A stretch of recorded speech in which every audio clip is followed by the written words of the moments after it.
De l'autre côté du mur. On est dans un moment où l'extrême droite est aux portes du pouvoir. 2027 arrive à grands pas. Regardez, ils sont là. Ils sont dans les campagnes, dans les villes. Je suis le bruit et la fureur. Marine Le Pen est une femme de gauche. Ce qui lui plaît, c'est de s'éclater dans une boîte de nuit en écoutant de la musique nègre. L'horreur, quasiment le nazisme. Comme dirait Spider-Man, un grand pouvoir implique de grandes responsabilités. Un homme qui dit une bêtise, c'est une bourde. Une femme qui dit une bêtise, c'est une gourde. Je ne comprends pas le problème empathique vis-à-vis du sort des migrants. C'est parce que les gens n'ont plein le cul des Arabes. Les partis d'extrême droite progressent partout sur le continent. En France, leurs représentants atteignent près de 40% des suffrages exprimés. C'est ça que j'adore avec Emmanuel Macron, c'est qu'il est président depuis 8 ans, responsable de rien, et on ne peut rien lui reprocher. Une vraie meuf. Ouais, mais c'est ça. De l'autre côté du mur, présenté par Jean-Michel Aplati et Trotsky. Amis du lundi soir, bonsoir et bienvenue dans votre podcast préféré, bienvenue de l'autre côté du mur. Jean-Michel Aplati avec vous, avec moi, comme toutes les semaines, Monsieur Trotsky. Bonjour Trotsky. Et bonjour Jean-Michel Aplati, ravi d'être de retour après avoir fauté, avoir fait un grand péché, je le sais. Oh là là. Je le sais. Oh là là, ne nous en parle pas. Il y a des plaies qui ne sont pas encore refermées chez certains auditeurs de ce podcast. Et oui, messieurs, nous avons fauté la semaine dernière. Nous nous sommes absentés une semaine pour cause de Trotsky qui rentre à 4h30 du matin. C'est vrai. Pour un anniversaire. C'est le seul que je fais dans l'année, rassurez-vous. Il n'y aura pas d'autres épisodes manqués puisque, vous le savez très bien, je ne fais pas beaucoup d'anniversaires ni beaucoup de sorties. C'était la sortie de l'année. Non mais attends, Trotsky, là il y a des gens sur ce podcast qui se plaignent. Il y a des gens qui se permettre n'importe quoi. Il y a des gens qui envoient des messages. Mais vous êtes où ? Qu'est-ce que vous faites ? Est-ce que vous êtes mort ? Pourquoi le podcast n'est pas sorti ? Attendez les gars, les likes, là, les commentaires, les partages. Attends, vous faites quoi déjà ? Rien. Et nous, on doit vous rendre une copie parfaite tous les lundis à 18h. Mais vous prenez pour qui là ? Non, mais parce que nous, on voit les audiences et on voit le nombre de likes et les nombres d'étoiles là sur les plateformes de podcast ou sur YouTube. On voit qu'il y a un différentiel. On voit que votre pouce ne ripe pas vers le like. Alors vous inquiétez pas, la CIA ne surveille pas encore ce podcast. Vous auriez pu depuis 1 an liker un tout petit peu une petite vidéo, une petite émission. Non, ben là c'est pas possible. Et là les gens ils se plaignent. Non, et moi j'accepte pas ça, Trotsky. Mais moi ça j'adore ces gens-là qui m'envoient un message uniquement pour me dire vous avez oublié de faire ça. Il n'y a jamais d'autres messages. Alors ça c'est déjà ça, j'adore. Et en plus, attends. Mais donc nous on a fait un épisode toutes les semaines pendant 1 an. On a rapté peut-être 3 fois. Qu'est-ce que vous avez fait ? Est-ce que j'ai vu ton nom une fois dans les commentaires ? Laissez un commentaire, laissez un like, partager à quelqu'un. Ah jamais. Ah d'accord. Donc moi j'ai pas le droit à l'erreur, mais toi par contre tu as toujours été uniquement passif dans cette histoire. D'accord, c'est très bien. Mais en tout cas cette vision de la vie va nous amener loin et nous allons retourner les cerveaux de la France puisque nous sommes une milice bien sûr. En tout cas les amis, aujourd'hui nous sommes lundi le 8 décembre et on est en mode bon anniversaire les petits Indiens. Et oui les amis, 1 an que ce podcast existe, oui. 1 an de complot, 1 an d'extrême droitisation de la société, 1 an de... J'ai plus les termes. Certains diront nazisme, mais j'ai failli le dire, j'ai pas envie d'aller jusqu'à là. Pourquoi pas, j'ai envie de te dire. Mais c'est bien parce que nous, on a fait tout. On a fait dans le complot qui concerne à peu près tout le monde. On a touché à l'affaire sordide de Lola. On a parlé du 13 novembre. On a parlé évidemment immigration, vol des élections. Donc c'est bien, on s'est déjà facilité avec tout le monde à peu près, je pense. Il ne nous restait plus finalement qu'une seule communauté. Et ça sera peut-être pour ce soir, les amis. Mais oui, 1 an de podcast, ça se fête. Et alors, si vos serviteurs du lundi soir ne sont que des vulgaires ceintures jaunes ouvertes de complotisme, nous avons décidé de passer au niveau supérieur. Nous avons décidé d'inviter le Teddy Riner du complot, les amis, pour nous parler d'un sujet qui va sans doute vous passionner. Et on l'accueille dès maintenant. Bonjour Toussaint Argenteau. Bonjour à tous, bonjour messieurs. C'est une entrée sobre, mais ne croyez pas que ça va rester comme ça. Là, son bonjour, pour l'instant, il est encore catégorisé dans un être humain normal, mais ne vous inquiétez pas, il va attendre un petit quart d'heure et vous l'emmènerez à Guantanamo immédiatement. En tout cas, je salue la référence au bon anniversaire les petits Indiens. C'est le truc le plus mainstream qui a été dit. Il y a des gens qui connaissent la petite salade ici. Oui, c'est exactement, salade d'entrée. Gratuite, bien sûr. Et oui, parce que dans la France de Macron, on ne peut plus aller dans des grands restaurants, donc on est bien obligé de se farcir les ribs et les petites salades de chez Buffalo Grill. Écoutez, c'est comme ça, c'est le French Dream. Toussaint, aujourd'hui, si on t'accueille dans ce podcast, c'est pour nous parler du complot. du complot parmi le complot. Nous allons filer de l'autre côté de l'Atlantique, une fois n'est pas coutume, parce que oui, c'est vrai qu'on a beaucoup parlé des États-Unis dans ce podcast, et pour cause. Il est vrai que depuis l'élection de Trump, il se passe des choses.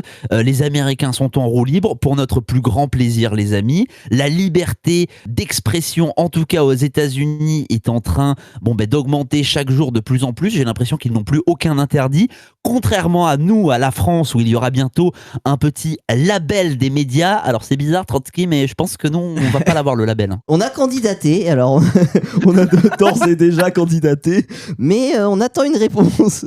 Non, je plaisante évidemment, on n'a pas candidaté, mais on aimerait bien avoir une petite étoile verte, tu sais, à côté de notre tu sais, de la notice explicite qui est marquée labellisé gouvernement. Donc on attend ça, mais bon, je pense qu'on aura l'occasion de parler de ce label une prochaine fois quand on parlera de la France. Exactement. Aujourd'hui, donc du coup, pour cet épisode anniversaire, les amis, on vous propose un sujet extrêmement complotiste et surtout très épineux. Trump a-t-il gagné le pouvoir de lui-même avec ses milliards de dollars, ou y a-t-il des forces supérieures qui le soutiennent et qui le contrôlent? Les QAnon ont-ils à voir avec tout ça? Et surtout, est-ce vraiment une thèse de fou furieux d'extrême droite de débile? C'est la question que on va se poser et à laquelle Toussaint Argenteau va sans doute répondre. Absolument, mais avant d'entamer ce sujet extrêmement épineux, qu'est-ce que c'est QAnon précisément? Il y a Q, il y a les QAnon, ça veut dire quoi? Est-ce que c'est qu'aux États-Unis? Alors, visiblement en France, il y en a aussi. Bon, avant de répondre à tout ça, il faut une bonne fois pour toutes, c'est quand même notre anniversaire. Si vous devez nous faire un cadeau, c'est très simple. Quand même, nous, on vous a fait un cadeau, on a amené un invité. C'est la première fois qu'on est à 3. On vous avait promis un gros truc. Il y a un gros sujet, on est tous les 3. À vous de nous rendre un peu un cadeau, parce que c'est notre anniversaire. Là, on vous fait un cadeau alors que c'est notre anniversaire, c'est bizarre. Bon. Ce que je vous propose quand même, c'est simple, c'est gratuit, c'est rapide. Mettez un petit like, les gars, un petit pouce sous la vidéo. Mais non, ça va pas vous écorcher. Surtout que nous, après ce podcast, il est fort possible que des agents de la CIA qui sont au 7e étage des bureaux du Figaro viennent et interviennent pour arrêter Jean-Michel Aplathy, Trotsky et Toussaint Argenteau. Donc un petit like contre quelques heures en cellule, ça va pas quand même vous faire mal au cul. Donc bougez-vous là. Bougez-vous, partagez l'épisode, likez et commentez. Exactement. C'est tout ce qu'on vous demande. Mettez un petit bon anniversaire. Vous n'allez pas passer à la 17e chambre pour bon anniversaire. Tu vois ce que je veux dire? Vous n'êtes pas obligé de dire oui, je crois à QAnon, vive cul. Ou j'aime le cul. Ne dites pas ça. Bon les amis, c'est parti pour ce nouvel épisode. Passons tout de suite de l'autre côté du mur.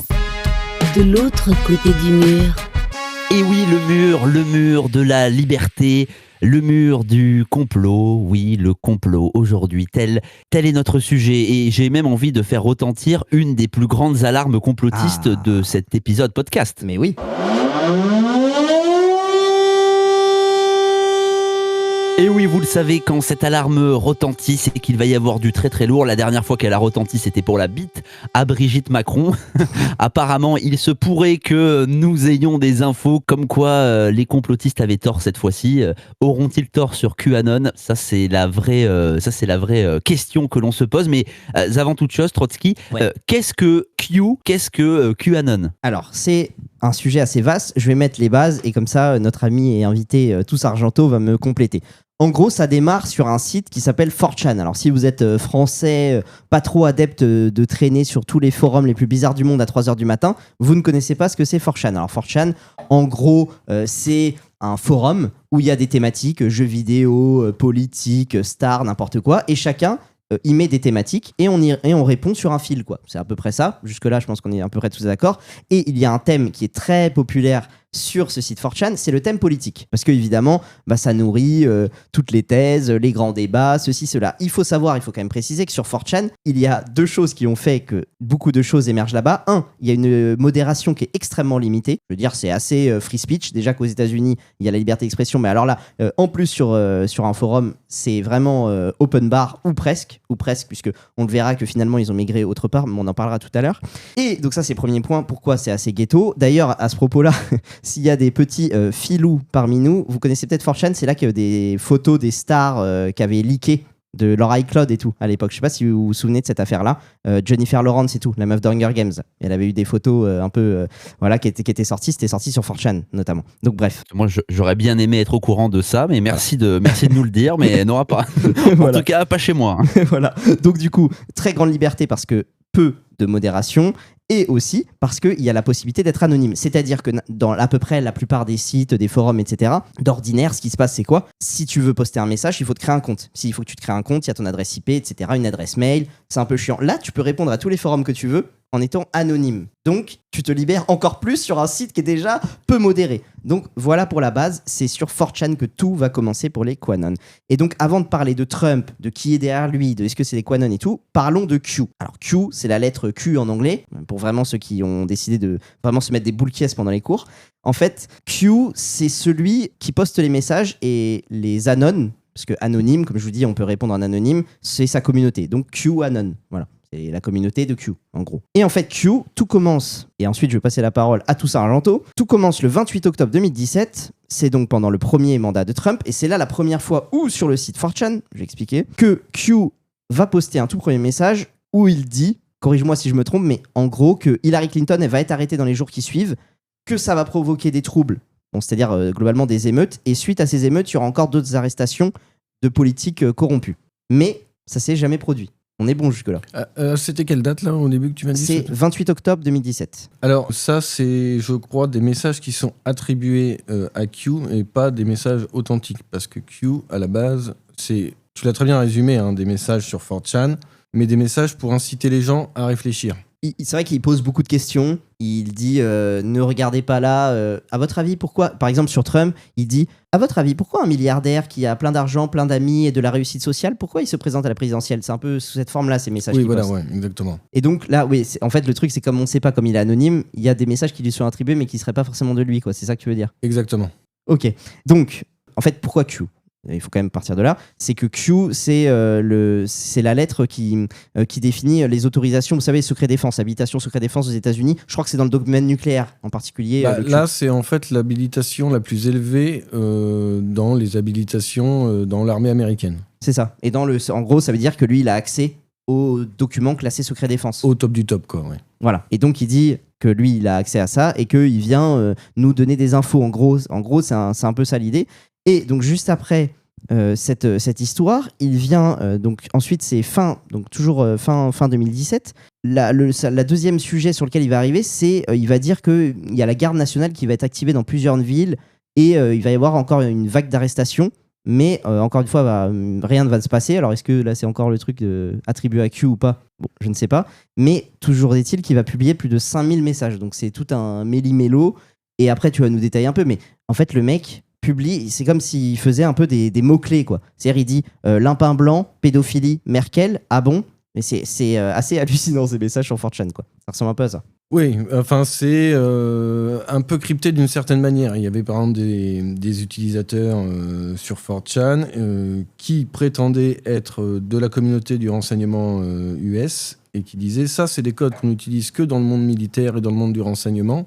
Et il n'y a que nous qui pouvons le comprendre parce qu'on est les seuls à les utiliser. Donc ça crédibilisait la thèse d'une personne importante derrière le pseudonyme Q. Ouais. Oui, parce que du coup, c'est ça qui est finalement important de savoir, ou en tout cas de présupposer, c'est que derrière cette personne anonyme, derrière ce Q, il y a en fait finalement une top à l'intérieur des services de renseignement, ou en tout cas de l'armée américaine, qui a accès à des documents très très sensibles, donc j'imagine qu'ils ne sont pas énormément, qui en fait commencent à divulguer toutes les informations censées être secret défense. En fait, il y a un ennemi dans l'armée américaine, quoi. Alors, c'est pas comme ça qu'il faut le prendre et c'est pas comme ça qu'il faut le penser. Je vais reprendre l'explication qu'a donnée Trotsky de QAnon, si vous voulez. QAnon, donc ça commence effectivement en octobre 2017. En fait, il y a plusieurs théories parce que des gens qui sont très au fait de ce sujet ont pas mal de désaccords sur la temporalité exacte des messages qu'on peut attribuer à Q.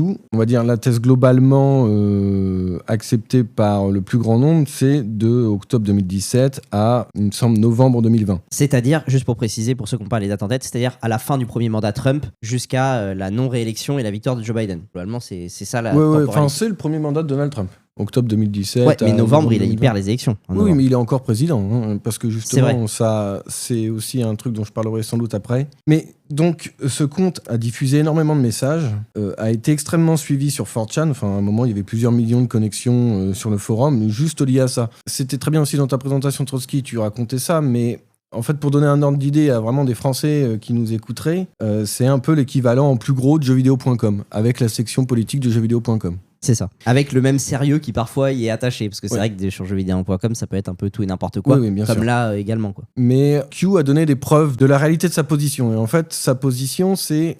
Je suis quelqu'un auprès de Trump et je suis là pour vous donner des informations parce que les médias mainstream ne cesseront de vous mentir au sujet de Donald Trump. Il y avait par exemple un sondage qui était sorti au moment de l'élection en 2016 qui disait que 99% des radios libres, des radios indépendantes aux États-Unis étaient anti-Trump. Vous aviez déjà les radios indépendantes, locales et compagnie, ils ont tout un tas de radios par État, par comté. Ouais, c'est tellement grand que tu même peux pas eux, avec un émetteur. À 99%, ils étaient anti-Trump. Alors dans les médias mainstream, c'était encore pire, c'était 110%. Et en fait, c'était de la calomnie en permanence, du mensonge, et on l'attaquait sur des choses totalement délirantes. Il a été blanchi de tout, Donald Trump. Mais à un moment, comment vous voulez vendre votre action face à une telle déferlante, en fait, face aux médias mainstream? La solution qui a été imaginée, et moi, c'est une théorie auquel je souscris quand même pas mal, c'est que on est passé par des forums internet totalement un peu hors radar pour diffuser des messages et pour le transmettre à la population. Ouais, pour contourner le fait que l'information vient d'un narratif, canal. Le narratif des médias mainstream, en fait. Comment vous le contournez quand vous avez vraiment 100% de vos médias qui sont contre vous et que quoi qu'il arrive, ils vous attaqueront, ils vous mentiront à votre sujet.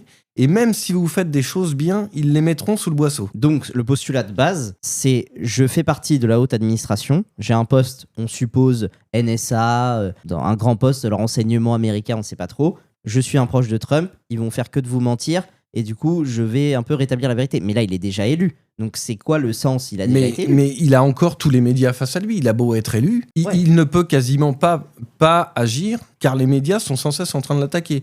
À ce moment-là, on est au milieu du Russiagate, qui est une histoire que les Français ont oubliée. Mais le Russiagate, c'est fondamental. Et je ne sais pas ce que vous en connaissez, mais... Ça serait bien que t'expliques. Faut l'expliquer. Okay. Moi, j'aurais pas les connaissances suffisantes. Moi, je peux te dire ce que j'en connais en rapide, et comme ça, tu peux le compléter. Je compléterai. En gros, en une phrase, c'est on accuse Trump de suivre des intérêts qui ne sont pas des États-Unis, mais d'être un agent, en fait. Voilà. D'être, en fait, plus précisément, un agent russe, à la solde de Poutine. On a un peu oublié cette histoire, parce qu'en fait, comme toutes les polémiques médiatiques, ça finit par s'oublier avec le temps. Mais aux États-Unis, ça a été énorme. Et en France, quand on avait des informations des États-Unis, à l'époque, je travaillais déjà dans les médias, donc j'avais des informations, je voyais ce qui se disait. On annonçait toutes les semaines que Donald Trump allait être destitué. Destitué. Ouais, il y avait une procédure qui était partie. Ouais. Voilà, c'était le traître horrible à la solde de Poutine. On faisait sortir des informations comme quoi il allait dans des hôtels à Moscou pour se faire pisser dessus par des prostituées. Enfin, il y avait des choses totalement délirantes. Hein. Et en France, vous aviez tous les experts des États-Unis comme Jean-Éric Brana ou François Durper qui vous annonçaient, voilà, Trump est fini, c'est foutu pour lui. Et en fait, toute cette histoire du Russiagate part d'un coup de fil d'un homme extrêmement intéressant dont on va un peu parler, je pense, aujourd'hui, qui s'appelle Michael Flynn. Oui. Michael Flynn, c'est l'ancien directeur du DIA sous Obama. DIA, c'est la place qu'a Tulsi Gabbard actuellement. C'est dans les renseignements du coup intérieurs. L'organe qui chapeaute toutes les agences de renseignement aux États-Unis. Ouais. Et aux États-Unis, c'est 17 agences de renseignement. Oui, c'est comme si nous, il y avait un chef de la DGSI, de la DGSE. Ce qui ça a été créé en France. Il y a le coordinateur du renseignement national parce qu'ils ont essayé de faire à l'américaine, mais c'est complètement bidon. Ok, d'accord. Je croyais que ça n'existait pas, mais donc ça existe. Et donc Michael Flynn était un vrai démocrate à la base, donc sous Obama, DIA, et il est parti parce qu'il se rendait compte que l'administration Obama en fait soutenait les djihadistes en Syrie. Et il a parlé publiquement, il a eu des problèmes, mais il a y compris donné une interview par exemple à RT International, ce qui était quand même assez incroyable pour un ancien du renseignement. C'est un type qui a 30 ans dans le renseignement, qui a fait les guerres en Afghanistan, les guerres en Irak, donc on parle pas d'un rigolo, qui a plusieurs diplômes en guerre de l'information, en guerre cognitive. On arrive en 2016, Donald Trump est élu et il a une rencontre avec Barack Obama à Washington. Et Barack Obama dit une chose très importante à Donald Trump, il dit il y a deux personnes dans le monde dont tu dois te méfier, c'est Vladimir Poutine et Michael Flynn. La classe, ça t'imagines, tu sais. Il y a deux gars, tu étais à côté de Poutine. Franchement, c'est la classe. Et Donald Trump, dans son avion, il parle avec un de ses conseillers et il lui dit directement, à votre avis, quelle place nous devrions donner à Michael Flynn dans notre future administration? Oui. Donc son conseiller lui dit la place que vous voulez. Et du coup, Michael Flynn se retrouve conseiller à la sécurité nationale. Ok. Donc poste énorme. C'est particulier pour quelqu'un qui est en tout cas identifié par le prédécesseur de Trump comme quelqu'un en qui il ne faut pas avoir confiance. Particulier de voir Trump le nommer à ce poste-là, en tout cas. Comme quelqu'un de dangereux, et c'est un type qui, dans les interviews avant sa nomination, dit « Je sais où sont cachés les cadavres à Washington ». Enfin, il a tout vu, il sait exactement tout ce qui s'est passé, et il était à un niveau de responsabilité très très important. En tout cas, ce qu'il faut bien préciser, c'est que on parle du premier mandat de Trump, parce que là, c'est vrai qu'on va, quand on pense à Trump, on pense Trump mandat actuel, mais il faut savoir que le premier mandat de Trump ne ressemble en aucun cas à celui actuellement. Donc, il est vrai que quand il arrive à la Maison Blanche, il n'a pas autant toutes les manettes qu'il a aujourd'hui. Pas autant de monde est à ses pieds. C'est vrai qu'aujourd'hui, on le voit, j'ai l'impression que tout le monde se met à genoux face à lui. C'était pas le cas en 2017. En 2017, il arrive comme vraiment un novice à la Maison Blanche, avec des gens et une administration qui sont des républicains plutôt modérés. Aujourd'hui, les républicains, c'est vraiment, si vous voulez, l'extrême droite française n'est pas au quart de ce que peuvent penser le républicain moyen en Amérique. En fait, c'est ça qui est important de préciser, je pense, et tu me corriges si c'est faux, mais c'est que le Trump de 2017 n'est pas celui de 2025, et ça peut expliquer certaines choses qu'on pourrait trouver bizarres. Surtout dans ce que tu soulignes, c'est que ce qui se passe, c'est que là, l'opinion a changé. L'opinion américaine, en majorité, a changé. Et comment elle a pu changer malgré toute la propagande médiatique ? C'est là où je vois que l'action de Quanon a un intérêt et a sans doute marché sur une grande partie de la population. En France, on rêverait d'avoir autant de gens, une si grande part de la population, réveillée sur tout un tas de sujets et pas tomber dans les arnaques. Bruno Retailleau, Gabriel Attal sera notre futur président, vous voyez ? Ouais, même s'il y a des dérives aussi à Quanon, je pense qu'on parlait aussi. Mais je veux juste finir sur Michael Flynn, parce que Michael Flynn, c'est l'élément central du Russiagate. Ouais. C'est lui qui se fait attraper, soi-disant, parce que en fait, il passe un coup de fil en prévision de sa future prise de poste avec l'ambassadeur de Russie aux États-Unis pour parler du détail des futurs points qui seront évoqués dans leur réunion bilatérale ou au sommet de l'ONU. Une conversation totalement normale pour préparer la suite. Et c'est à partir de cette conversation téléphonique que tout le Russiagate se lance. Oui. Voilà, ils ont des contacts, vous voyez bien qu'ils se préparent des choses. En gros, c'est un peu ça. Et ce qui est très étonnant, c'est que Michael Flynn passe cet appel depuis Saint-Domingue, depuis un téléphone non sécurisé. Quand on est un type qui a bossé 30 ans dans le renseignement militaire avec ce niveau de qualification, c'est un peu, il a passé ce coup de fil depuis un téléphone non sécurisé pour se faire attraper. Parce qu'ils attendaient en face d'avoir ce genre d'attaque et d'avoir sans doute toute la procédure du Russiagate derrière, qui s'est évidemment totalement effondrée. Et ils ont eu beau avoir nommé un procureur spécial sur cette affaire, il y a dû avoir une contre-enquête d'un autre procureur spécial pour comprendre pourquoi cette affaire est arrivée. Maintenant, l'histoire est un peu plus connue, mais il faut quand même chercher à s'informer pour avoir les détails. Maintenant, c'est devenu l'Obama Gate parce qu'on sait que c'est Obama directement lui-même qui a lancé toutes les investigations et en sachant que c'était faux, qu'il n'y avait rien, mais ils ont continué à lancer ça. Et les médias, en lien avec les services de renseignement, et on parle des plus grands médias mainstream comme le Washington Post, CNN, ABC et compagnie, ont vraiment entretenu ce narratif de manière délirante. Et des politiciens au Congrès entretenaient ce narratif de manière délirante tout en sachant qu'il n'y avait rien. Mais juste pour salir Trump et pour jusqu'au bout essayer de le destituer, mais ça n'a pas marché. Et je veux dire, en fait, après, ils se sont retrouvés dans la panade, les gens qui avaient attaqué Trump, parce que vous attaquez sur ce point-là aussi férocement pendant 2 ans et demi et ça ne donne rien, vous êtes complètement décrédibilisé aux yeux du public. Et en fait, ces opérations-là ne sont pas magiques, ça n'arrive pas comme ça par hasard d'arriver à piéger tous les médias mainstream sur une affaire aussi énorme et que tous les médias mainstream rentrent vraiment la tête la première dedans parce que c'était l'ennemi numéro 1 à abattre. Le but de Quanon, c'était d'abattre les médias mainstream et leur narratif parce qu'à un moment, comment vous contournez ce narratif ? Mais le contre-argument à ça, c'est que Quanon, du coup, va beaucoup relayer cette affaire du Russiagate en disant « Vous allez voir, il va se passer un retournement incroyable, c'est que le jour où ils vont dévoiler l'enquête, ils vont nous dire qu'en fait, tout ça c'est des conneries et qu'il y a une élite pédosataniste en gros et qu'ils vont les dénoncer à la commission. Il y a cette thèse-là qui est poussée par Quanon et au final, ni l'une ni l'autre arrive. Alors oui, le Russiagate tombe à l'eau, ça je suis d'accord avec toi,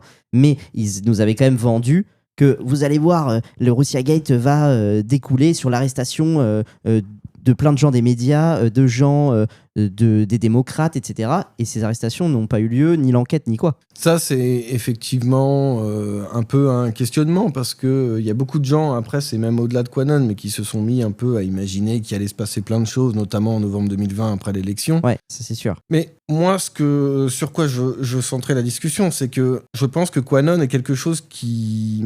Enfin, en tout cas, Q, sa position, je ne pense pas que ce soit un mensonge, des conneries. L'idée que ce soit réellement quelqu'un auprès de Trump. Parce que quand les utilisateurs demandaient à Q, justement sur 4chan, demandent à Donald Trump dans son prochain tweet d'écrire tel mot, et très souvent, ce phénomène est arrivé. On a vu le mot demandé par les internautes dans un tweet de Donald Trump. Donald Trump dans les meetings qui saluait de manière quand même assez insistante les types qui avaient des énormes t-shirts avec le logo Q sur eux. Donc, et récemment, maintenant, Trump, c'est vrai que ça, c'est aussi une nouveauté de son deuxième mandat, c'est qu'il fait énormément de reposts sur son réseau social, la Truth Social, qui est quasiment pas accessible en France, de posts liés à Quanon.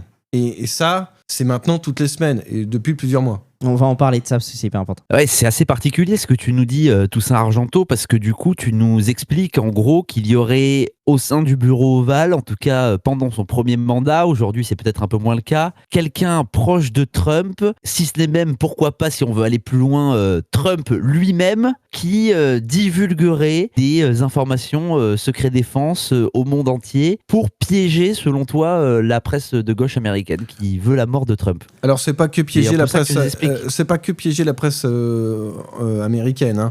C'est Q est un des moyens pour contourner le narratif des médias officiels. Parce qu'à un moment, il faut bien, en guerre de l'information, parce que ça, c'est réellement de la guerre de l'information, comment vous passez outre le narratif des médias officiels et vous reprenez le contrôle du cerveau des gens. Parce qu'à un moment, vous tapez Quanon sur Google, les premiers résultats, j'ai mis ça de côté, je vais juste vous le lire rapidement, mais vous êtes sur Google, la première page que vous avez, c'est Quanon est une mouvance conspirationniste d'extrême droite venue des États-Unis regroupant les promoteurs de théories du complot selon lesquelles une guerre secrète a lieu entre Donald Trump et des élites pédosatanistes.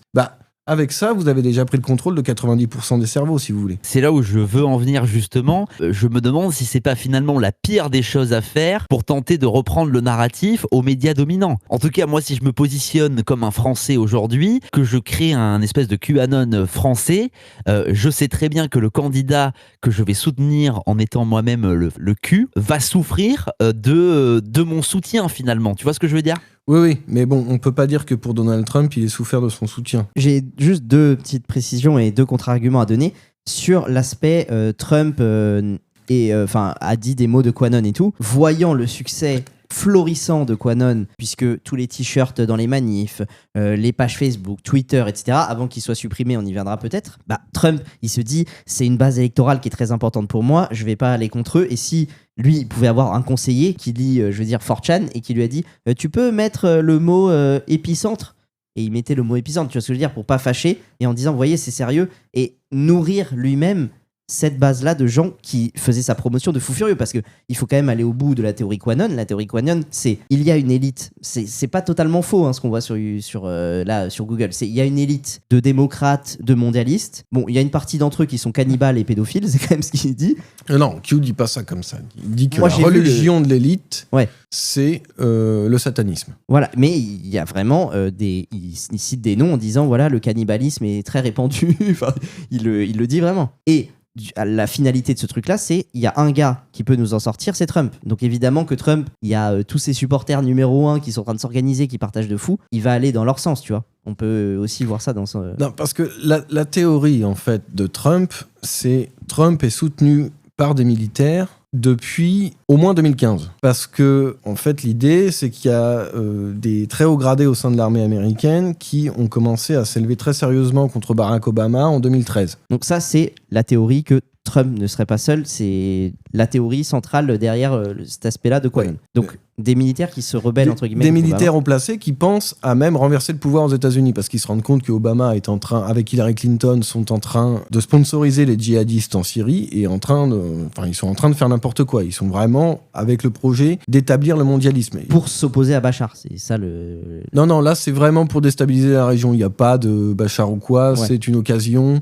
On a rapatrié toutes les armes de Libye pour armer les djihadistes en Syrie et on fait sortir des types de prison au Qatar, en Arabie Saoudite et on les envoie sous Captagon détruire un pays. C'est ça, la guerre en Syrie. En tout cas, quand Trump souhaite, au début de son pouvoir, retirer les forces américaines en Syrie, il y a tous ses conseillers et tous les hauts gradés de l'armée américaine qui font tout pour que Trump ne le fasse pas. Ils arrivent d'ailleurs à le convaincre à un moment où lui dit qu'il retire une partie de ses troupes, mais qu'il est obligé d'en laisser pour garder le pétrole. Donc, est-ce que Obama et Hillary Clinton sponsorisent vraiment les djihadistes ou ne font tout simplement rien? De ce que j'ai compris, c'est Trump, quand il attaque Bachar, quand il répond à Bachar avait lâché du gaz sur sa population, Trump a répondu avec plusieurs missiles Tomahawk dans la foulée. Trump avait dit qu'en gros, il a fait ce que Obama n'avait jamais eu les couilles de faire, c'est-à-dire répondre à Bachar et lui dire stop. Donc, est-ce que c'est vraiment vrai que Obama et Clinton soutiennent en tout cas les djihadistes en Syrie, ou tout simplement, est-ce que ce sont de vulgaires lâches qui se contentent de laisser faire en fait? Non, je crois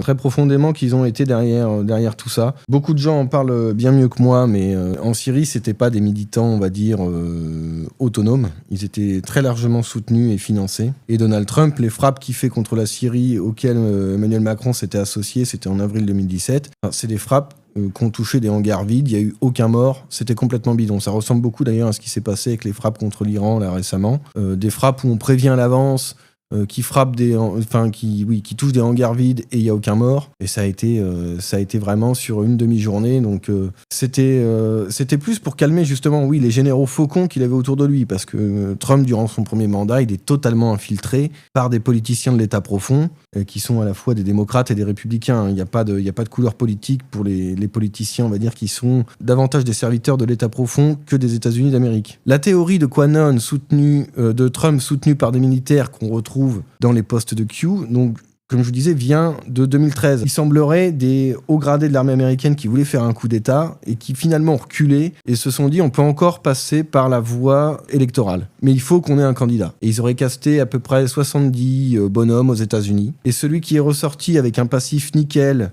avec un vrai sens du patriotisme et avec les épaules pour porter ce rôle-là en sachant qu'il allait prendre un torrent de merde dans la gueule, qui serait diffamé, que sa famille serait diffamée, qui serait menacé de mort, qu'on tenterait de le tuer, c'était Donald Trump. Et il est élu en 2016 parce que la NSA aurait participé à empêcher Hillary Clinton de tricher comme elle aurait voulu tricher. Parce que la triche aux États-Unis, c'est pas qu'en 2020 qu'on l'a vu, ça existait déjà bien avant. Oui, de toute façon, il y a eu des affaires qui étaient sorties, c'était en Floride, là, avec George Bush. Voilà. Mais c'était déjà les machines Dominion. Ouais. Et il semblerait qu'en 2016, en fait, il y ait déjà eu de la triche pour Hillary Clinton, mais que la NSA ait mis un stop. Et là, ils ont été surpris parce que Donald Trump, c'était absolument pas prévu qu'il arrive au pouvoir. Mais là, il y a plusieurs contre-arguments quand même à donner. Ouais.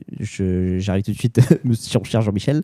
C'est pourquoi les mecs, ils empêchent une triche en 2016 et en 2020, ils disent allez, cette fois, c'est bon. Enfin, tu vois, s'ils ont un candidat, ça, c'est quand même incompréhensible. Alors, ça, en fait, c'est la suite. Il faut voir QAnon comme un des éléments de la présence des militaires derrière Trump. Et QAnon, c'est comment passe au-dessus du narratif des médias mainstream. Après, il y a sans doute d'autres opérations. Et donc là, c'est la fin du premier mandat de Donald Trump, où il se passe quand même des choses hallucinantes quand on pense, on fait un peu le récap.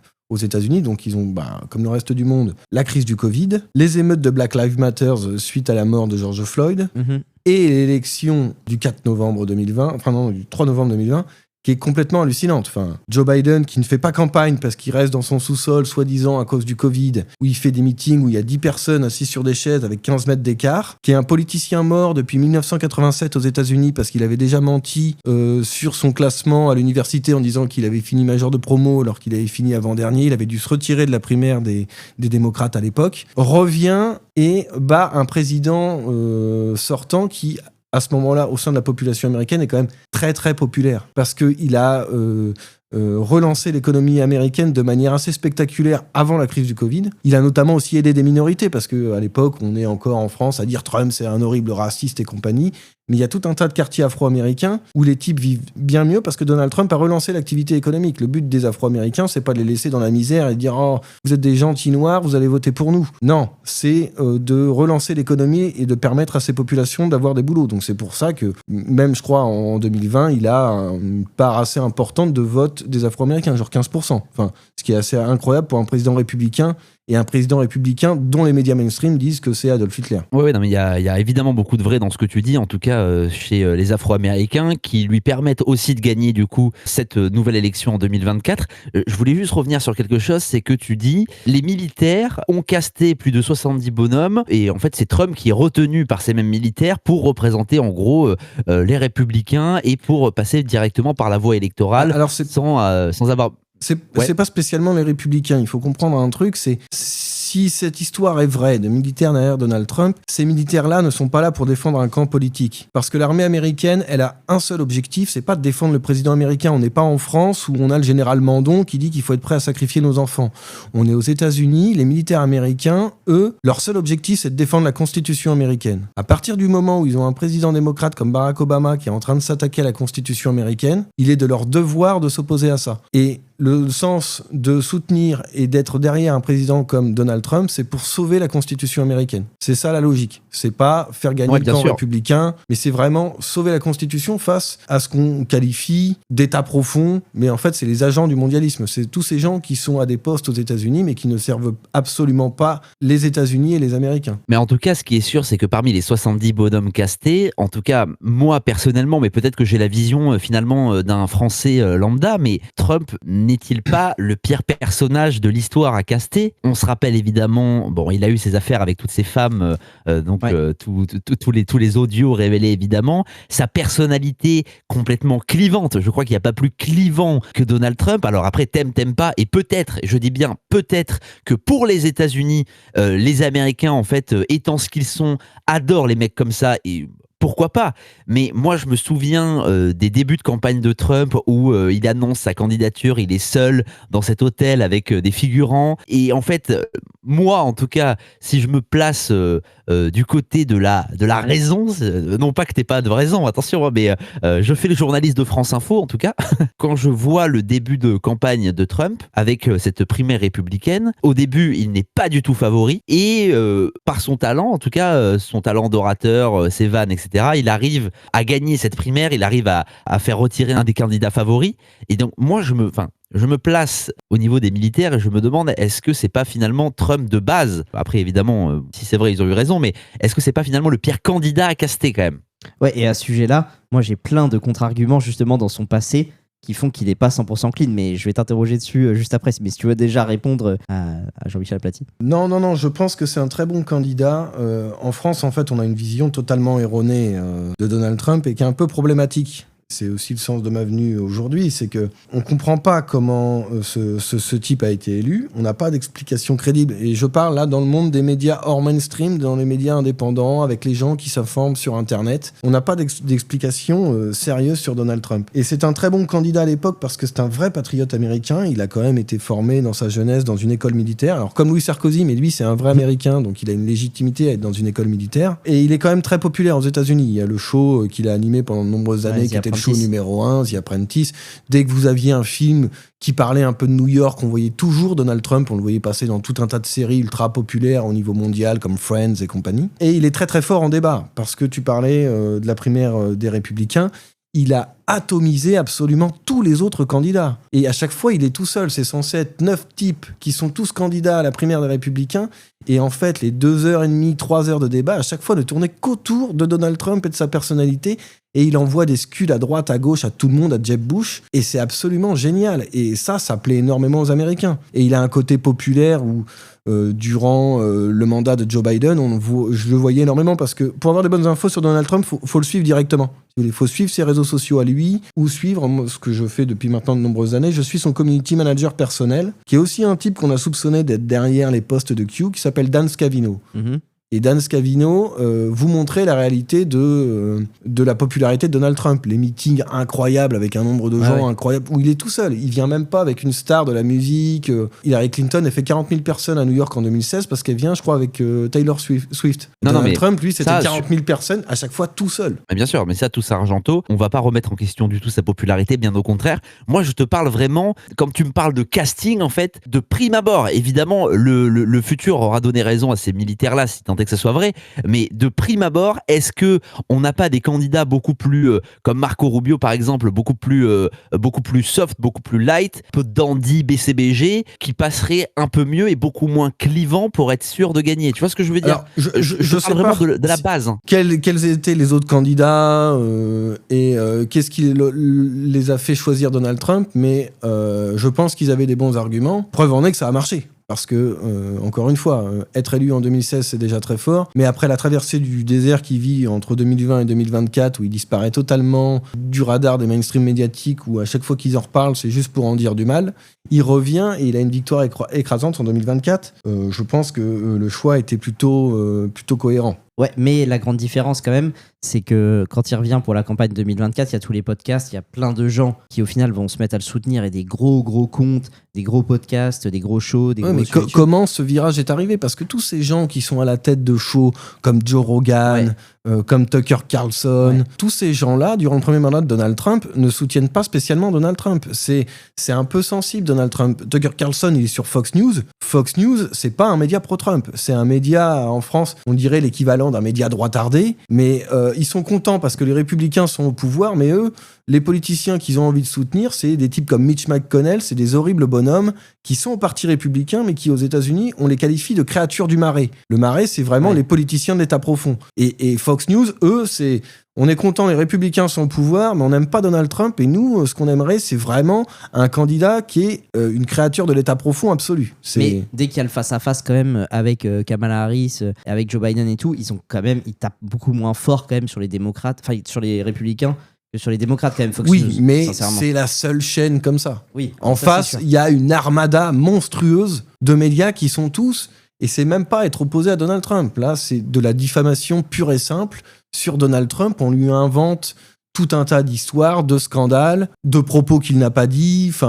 Et ils n'ont pas hésité à mentir. Et ils ont été attrapés de multiples fois. Est-ce que ce virage, on va dire, idéologique qui fait que certaines personnalités qui ne le soutenaient pas en 2017, voire même en 2020, se sont mis à le soutenir juste avant son élection de 2024, est-ce que ce virage n'est tout simplement pas expliqué, c'est un peu comme en France, par tout simplement le réel? Si tu veux, en France, on peut faire ce parallèle avec le Rassemblement National, à des degrés évidemment très différents, mais on est 23 ans après 2002 et le second tour Chirac-Jean-Marie Le Pen, où toute la France va dans les rues pour soutenir Chirac et faire barrage à la haine, et on est aujourd'hui 23 ans plus tard avec une France qui a totalement changé, non pas parce que le Rassemblement National s'est amélioré ou parce qu'il a proposé des idées exceptionnelles, mais tout simplement parce que le réel a fait son travail. C'est une bonne question, mais aux États-Unis, le problème se pose un peu différemment, parce qu'en France, vous refaites un deuxième tour où il y a le Rassemblement National au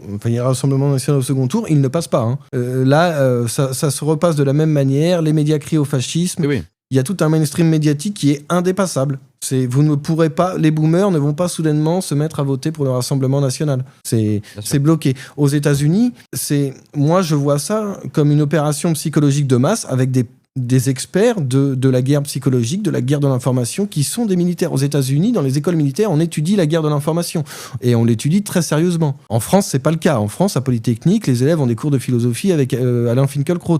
Donc on n'est quand même pas dans les mêmes logiques de comprendre, on va dire, de la haute stratégie militaire et de la stratégie militaire qui concerne non pas le champ de bataille, mais la guerre cognitive. Moi, ce que je comprends pas, c'est que si du coup, je suis un peu d'accord avec Jean-Michel Aplathy, c'est que du coup ces militaires-là, la finalité de la thèse, c'est donc ils choisissent Trump, ils arrivent, ils sont élus, etc. Et donc quand Trump est en mandat, c'est donc un comité de mecs au-dessus de militaires qui font la loi et qui dictent un petit peu ce qu'il faut faire à Trump, à ce mec un peu entre guillemets incontrôlable, tu vois? Alors non, en tout cas pas sur le premier mandat. C'est pas comme ça que moi je vois les choses. Donald Trump est soutenu par les militaires parce que son administration, la Maison-Blanche, est totalement infiltrée par des politiciens liés à l'État profond. Et plusieurs fois, en fait, Trump doit se battre pour démasquer des types qui font fuiter, on va dire, des réunions secrètes à la Maison-Blanche. Bon, alors on voit le document qui sort dans un média comme le Washington Post, et au bout d'un moment, Trump et les gens en qui il a confiance font des stratagèmes pour retrouver les coupables. Et donc c'est genre on donne 10 versions d'un document aux 10 participants, et donc chaque document, il y a une coquille particulière à un endroit différent. Comme ça, le document qui fuit dans la presse, on sait que c'est tel type. Et beaucoup de gars comme ça ont été évacués de la Maison-Blanche parce qu'on se rendait compte qu'en fait, c'était des politiciens qui étaient davantage fidèles à l'État profond qu'aux États-Unis et qu'au président américain. Hanouna avait fait un peu ça pour visiblement, quand il avait leaké sa candidature, il avait dit des informations différentes à ses chroniqueurs. C'est des trucs classiques, hein. C'est des stratégies, on va dire, de contre-ingérence, parce que c'est quand même de l'ingérence au sein de la Maison-Blanche. Moi, j'aimerais juste, quand même, quels sont les faits, quels sont tes éléments pour accréditer cette thèse? C'est juste de dire, ah, c'est pas un fou furieux qui tweet en majuscule, ou alors t'as des faits qui vont dans ce sens-là? Disons que c'est la théorie que je trouve la plus proche de la réalité, parce qu'encore une fois, en France, dans l'univers des médias indépendants, et tous les experts que vous allez voir, qui sont des types souvent très bons sur leur sujet, quand ils parlent de Donald Trump, ils arrivent toujours dans un truc, voilà, c'est il a gagné parce qu'il est milliardaire et qu'il tweet en majuscule. Je trouve que c'est un peu léger, alors que la théorie que Trump, soutenu par des militaires patriotes, depuis bien avant son premier mandat, ça a quand même beaucoup plus de corps, parce que sinon on peut pas expliquer ce revirement de l'opinion. Et même si le réel en fait a aidé, le réel a aidé parce que il y a aussi une autre chose, et là cette fois-ci qui n'est pas QAnon, mais qui est ce qu'on appelle la continuité de gouvernement. Alors, je vais peut-être vous perdre un peu, parce que là, on va encore dans des choses assez compliquées à croire, et je comprends que ce soit pas évident à croire, mais l'année 2020 est assez fondamentale. Parce que l'année 2020, du coup, il y a le Covid, et il y a les élections. Et les élections qui sont un vol absolu, hein. C'est même pas discutable. Le problème, c'est que beaucoup de preuves ont disparu, mais dans les 10 premiers jours, 10 jours qui ont suivi l'élection de novembre 2020, vous avez un nombre incalculable de preuves, de vidéos qui circulent sur Internet, où on voit que des gens qui ramènent des votes par correspondance, dans des petites villes où elles avaient tout le temps voté pour le Parti républicain depuis leur existence. Donc, ça fait 250 ans qu'ils votent Parti républicain. Là, il y avait une bascule incroyable pour les démocrates et pour Joe Biden. Enfin, je veux dire, c'était même pas Obama. Et Biden fait 81 millions de voix, alors que Obama, en 2008, où la planète entière lui lèche le cul, c'est exceptionnel. Il a un candidat qui vient juste pour faire figurant. Il fait 68 millions de vues, de votes. Enfin, la population américaine n'a pas cru à ce point pour que Joe Biden fasse 81 millions, surtout que, pour regarder les scores de Kamala Harris, elle est autour, je crois, de 65 millions en 2024. Enfin, c'est incohérent, ça n'a aucun sens. Si vraiment je veux jouer le journaliste de France Info jusqu'au bout, même s'il est évident que je crois à la thèse comme quoi cette élection 2020 a été largement volée, mais est-ce qu'on pourrait pas croire à un barrage à la haine a posteriori? Non. Si tu veux, une surmobilisation des gens qui détestaient Trump et qui se sont dit que c'était un fou furieux dangereux, qui ne sont pas allés voter la première fois en 2016 et qui y sont allés cette fois-ci. Tu vois ce que je veux dire? Ouais, mais justement, on est déjà à ce moment-là dans un point de bascule aux États-Unis. Les gens ont compris que les médias mainstream racontaient n'importe quoi, et racontaient n'importe quoi sur Donald Trump. Donc il y avait déjà beaucoup de gens qui avaient changé d'avis sur Donald Trump. Et des gens qui étaient très opposés en 2016, mais en 2020, ils disent non, mais attendez, il faut arrêter de raconter n'importe quoi. Moi, je pense que ce qui pourrait accréditer... Moi, il y a deux choses qui me gênent dans cette thèse de la fraude électorale. Un, c'est pour ces gens-là, c'est toujours... la fraude est toujours contre eux. Quand ils gagnent, là, il n'y a pas de fraude. Tu vois, là, en 2025, non, là, c'est carré. Tu vois, en 5 ans, ils ont tout réglé. Tu vois, donc ça, déjà, ça me dérange, c'est premier point. Et deuxième point, n'oubliez pas, on oublie un peu vite que là, c'est le Covid. Ils pensent qu'ils vont mourir sur les trottoirs, ce truc comme ça. Ils ont flippé, ils ont dit, avec l'autre zinzin, là, il va, je sais pas ce qu'il va nous faire avec ses vaccins, Trump qui est capable de tout. On va remettre un mec un peu tranquille, on va remettre un centriste. Ce qui s'est passé dans plein de pays, en France, c'est pareil. Ouh là là, la guerre en Ukraine, vous rigolez, tu vois. Moi, je pense que c'est quand même possible.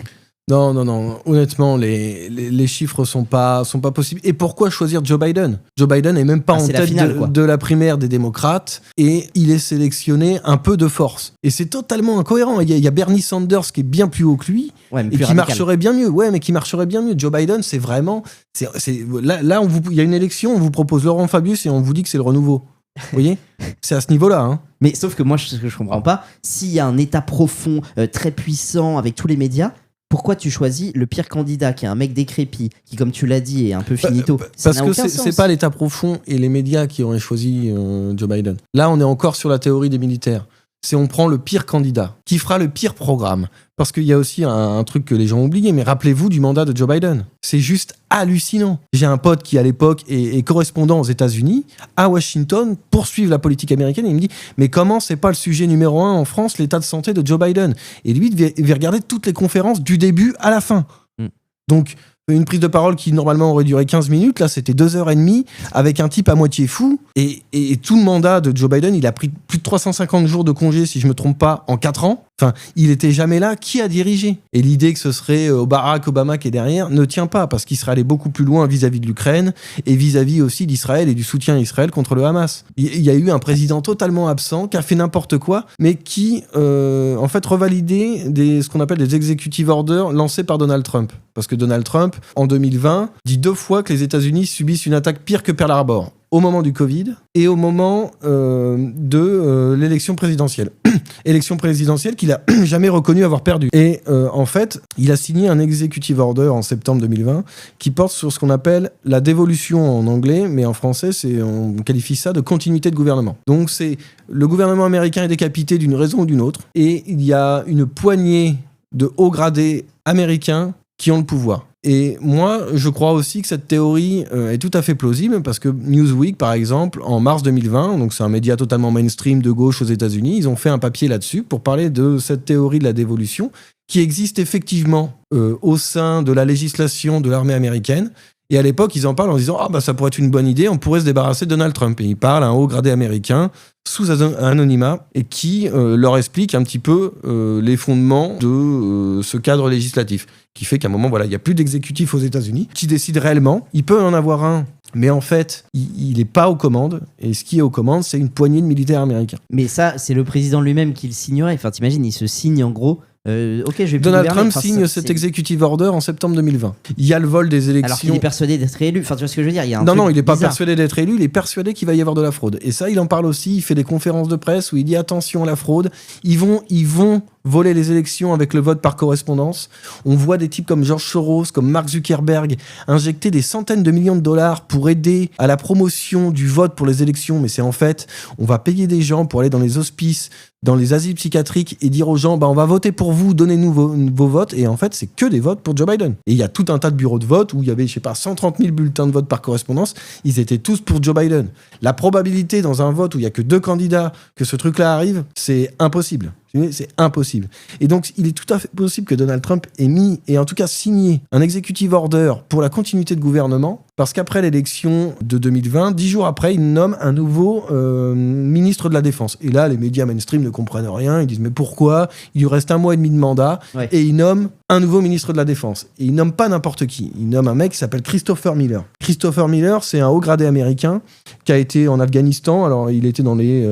il me semble c'est les bérets verts, mais en tout cas envoyé en amont des troupes. Et c'est un type qui est tellement badass qu'il a même chargé des talibans avec sa M16 à cheval. Et il y a un film avec Chris Hemsworth basé sur l'histoire de Chris Miller. Et c'est vraiment un type ultra badass, mais qui, une fois rentré dans, on va dire, n'étant plus militaire d'active, il est monté les échelons des hiérarchies militaires et il s'est spécialisé dans la guerre psychologique, la guerre cognitive et ce qu'on appelle en américain irregular warfare. Parce que c'est un spécialiste de la guerre irrégulière et il est tout à fait probable que ce soit lui qui ait mis en place le processus de continuité de gouvernement qui a duré sous tout le mandat de Joe Biden. Parce que, en fait, il me semble que c'est le 13 décembre 2020, il est nommé quelques jours avant. Il donne une conférence avec le vice-président de Donald Trump de l'époque, Mike Pence, et il remercie Mike Pence de l'avoir aidé pour la mise en place de l'opération militaire la plus complexe de toute l'histoire des États-Unis. Et en fait, si on regarde ça de l'extérieur, on se dit il s'est passé quoi de particulier à cette époque-là en 2020 ? On n'a pas vu de mouvement militaire très poussé, parce que ce serait quoi ? Ce serait plus complexe que le débarquement en Normandie. Enfin, je veux dire qu'il y a quand même une opération logistique jamais vue dans l'histoire de l'humanité. Et là, Chris Miller vous dit voilà, on vient de mener l'opération la plus complexe de l'histoire des États-Unis. Et si on doit penser à une opération de continuité de gouvernement, ça a du sens. Ouais, bon, écoute, on laissera les gens juger. Moi, ce qui juste me pose question dans ce truc-là, c'est que dans ce cas-là, pourquoi se battre autant pour les élections ? On s'en fout. L'élection, elle est déjà carrée. Les mecs, tu vois, les gouvernements... Il fallait quand même alerter le peuple américain qu'on vous a volé des élections. Et à un moment, si même l'élection ne vaut plus rien, que votre vote ne vaut plus rien parce qu'on peut le changer, pour l'autre candidat... Oui, mais de toute façon, on gouverne quand même. Puisque tu sais, il y a la continuité de gouvernement dans cette thèse-là. Donc au pire, votez ce que vous voulez, on s'en fout, on a le pouvoir. Enfin, tu vois ce que je veux dire ? Oui, mais là, c'est qu'après, vous pouvez avoir un président, mais c'est un président complètement fantoche qui ne décide de rien. Parce que imaginez que Joe Biden a eu le contrôle de l'arme nucléaire et les questions les plus stratégiques aux États-Unis durant ses 4 années de mandat, c'est assez inquiétant. Ok.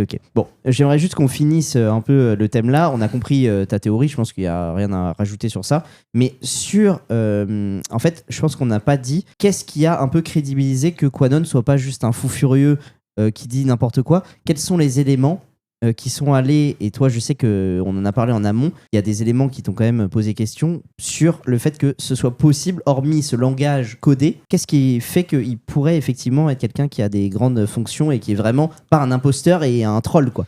C'était les informations notamment données et qui se sont révélées vraies. Et au moment où en fait il y a tout un contre-feu médiatique, et je reviens souvent sur l'exemple de la Corée du Nord, mais 2018, on annonce que ça va être la 3e guerre mondiale. Donald Trump va s'en prendre à Kim Jong-un ou l'inverse. Et il y a des tweets extrêmement énervés de Donald Trump qui dit moi j'en ai une plus grosse que toi en parlant des missiles. Enfin, on est dans des trucs vraiment vulgaires, débiles. Et tout ça amène à ce que finalement Donald Trump se rende en Corée du Nord, dans la zone démilitarisée, là où aucun président n'est allé depuis la Seconde Guerre mondiale, avec Kim Jong-un, contre toute attente.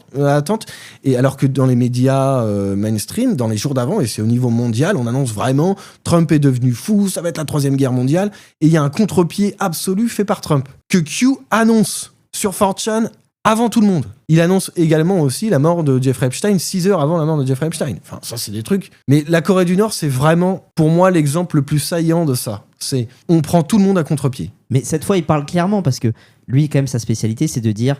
suivez le limpin blanc. Là, complot, c'est en mode Asie. ne vous inquiétez pas, ça va très bien se passer. Avec Kim Jong-un, il n'y aura pas la 3e guerre avec la Corée du Nord. Au moment où les médias, et moi je vous le disais, j'étais déjà dans le monde de l'actualité en continu à ce moment-là, on vous annonce ça va être la 3e guerre mondiale.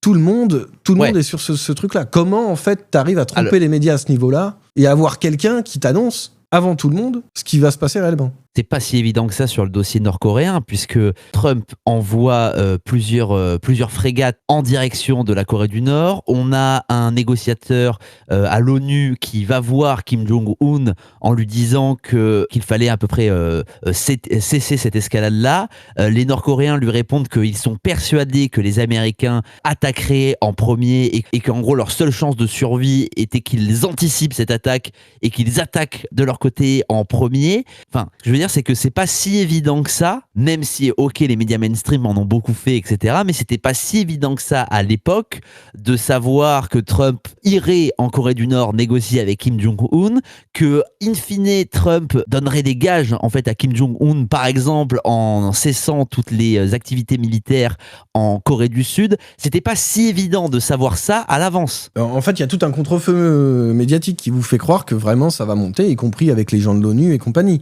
Parce que derrière, on peut pas imaginer qu'il n'y a pas eu une négociation en coulisses entre les équipes de Trump et les équipes de Kim Jong-un pour organiser ce genre de réunion et de faire en sorte que ça ne fuite pas dans la presse et nulle part ailleurs. Parce que c'est pas un truc qui se décide en un quart d'heure. Je pense qu'il y a des réunions en amont, plusieurs semaines, voire plusieurs mois avant, pour que ça se fasse. Et dans le même temps, il y a tout un espèce de contre-feu, de paravent médiatique où on vous raconte une autre histoire et en même temps entretenu par Donald Trump et des gens autour de lui. Et ça, si vous voulez, c'est des choses très concrètes de guerre de l'information. C'est réellement, on fait diffuser des fausses informations, on fait de l'information laundering. Je connais des gens dans le monde du renseignement, on m'a expliqué ce concept-là, comment on crée une fausse info et on la fait diffuser dans les médias, y compris des médias mainstream. Enfin, on m'a donné des exemples pour Le Monde avec des infos géopolitiques totalement fausses, totalement fabriquées, mais on les fait transiter par le monde, comme ça les crédibilise. Et on se dit, ah ouais, cette info, elle est vraie parce qu'elle vient du monde. Mais en fait, non. C'est une info fabriquée de A à Z. Dans les autres éléments, je sais pas si toi, tu t'es penché en particulier sur ça, qui accrédite un petit peu que Quanon, que Q soit quelqu'un d'important qui a des infos, c'est l'Arabie Saoudite. L'Arabie Saoudite, il y a une... Bon, on va pas rentrer dans le détail, c'est un peu chiant, mais en gros, Mohamed Ben Salman, qui prend le pouvoir en Arabie Saoudite, il a des oligarques autour de lui, et un beau jour... Il y a plein de documentaires hyper intéressants à ce sujet-là. Il les séquestre tous dans un hôtel pour leur dire en gros d'arrêter de voler l'argent et sinon vous sortez pas. Alors moi je connais moins ce sujet. Là, Stanislas Berton, on a beaucoup parlé au moment de la promotion de son livre, la traduction du livre de Paul Ferber consacré à Q. Je connais très mal le sujet des Saouds, donc je voudrais pas dire de bêtises là-dessus. Mais effectivement, il y a eu une purge au sein du Royaume d'Arabie Saoudite et il semblerait quand même que Ben Salman soit plutôt quelqu'un en accord avec Donald Trump, parce que la théorie géopolitique un peu fondatrice dans tout ce mouvement dit QAnon, c'est quand même qu'il y a une alliance entre Donald Trump, Vladimir Poutine, Xi Jinping, Ben Salman et peut-être d'autres dirigeants qu'on peut qualifier de patriotes, et en tout cas qui sont, on va dire, des types qui aiment réellement leur pays et qui sont opposés au mondialisme. Parce que le mondialisme, c'est pas un truc spécialement américain, c'est ce que c'est du mondialisme, et c'est lié à l'État profond aux États-Unis, qui est un État dans l'État, donc il faut le comprendre comme ça. Et donc, oui, l'Arabie Saoudite, cette histoire avec Ben Salman, sa prise de pouvoir, la purge qui a suivi, serait liée à ça. Même si je mettrais quand même une petite limite sur l'histoire de Xi Jinping, parce que quand même... Enfin, encore une fois, c'est des énigmes. En fait, il faut prendre des jours à traduire ces messages, ces 5000 messages de Q. Mais en gros, il nous dit à un moment donné que l'État profond, son centre et son siège serait le Parti communiste chinois. En gros, c'est eux qui les drive en quelque sorte. Et Xi Jinping fait partie tu vois, donc ce serait pas un allié. Au final, c'est l'ennemi numéro 1. Donc tu vois, Xi Jinping... Non, mais c'est qu'il y a des agents de l'État profond un peu partout dans le monde, dans différents organismes. Il y a eu une arrestation d'un ancien président chinois en pleine conférence du Congrès il y a quelques années qui avait beaucoup étonné. François Asselineau, notamment, avait fait un long texte sur Twitter à l'époque pour dire quand même, est-ce qu'il se passe pas des purges sans qu'on soit vraiment au courant? On n'a jamais su vraiment ce qui était devenu, ce qui était arrivé à cet ancien dirigeant du Parti communiste chinois évacué en plein Congrès. Ok.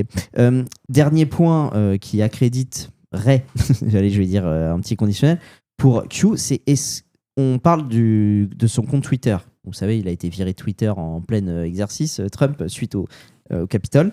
Q, il en aurait parlé un peu avant. Ça te parle cette histoire-là ou pas? Non, pas trop. Alors il y a beaucoup de gens qui analysent les messages de Q, même encore maintenant, en disant en fait c'est de la prédiction dans le futur. La théorie venait que si c'était réellement des militaires derrière ça, et peut-être des militaires liés à la NSA, il faut savoir que la NSA, ils ont des intelligences artificielles tellement développées que c'est capable de prédire le futur. Nous, on n'en peut plus parce qu'on a ChatGPT là en 2025, mais eux, ChatGPT, ils l'ont peut-être depuis 1995. Maintenant, ils ont des trucs encore plus poussés qui sont capables d'aller très loin. Mais le problème, c'est que tous les gens qui suivent ce truc-là, QAnon, peuvent aller un peu loin dans leurs analyses, leurs prédictions, et font un peu trop de plans sur la comète, sur pas mal de choses. Mais il y a des choses étonnantes.